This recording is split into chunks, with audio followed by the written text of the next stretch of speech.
आज मोदी अभिभाषण उपरे समस्त नजर। राहुल को हिंदू मंतव्य पर कौन कहे मोदी। आज लोकसभा प्रधानमंत्री नरेंद्र मोदी अभिभाषण देवार कार्यक्रम रही। राष्ट्रपति अभिभाषण उपरे धन्यवाद प्रस्ताव उपरे से उद्बोधन देते। नीट और अग्निवीर भली प्रसंग को नहीं राहुल गांधी गतकाली सरकार को काठगड़े ठिया कर आज प्रधानमंत्री संसद में अभिभाषण रखिले। संसद अभिभाषण पूर्व प्रधानमंत्री मोदी सका 9:30 एनडीए संसदीय दल बैठक को संबोधित करेंगे। शुक्रवार ठारू आरंभ होगा धन्यवाद प्रस्ताव पर वितर्क विरोधी विरोध जो विलंबर सम्मुखीन होता।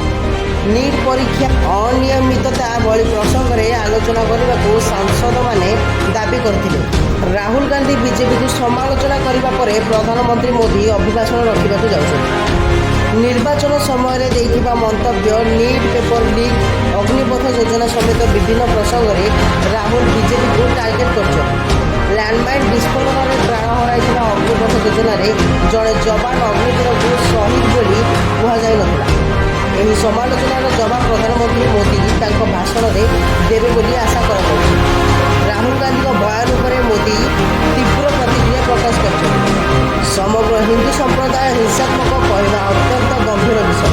गृहमंत्री अमित शाह राहुल गांधी को क्षमा मांगा दाबी कर।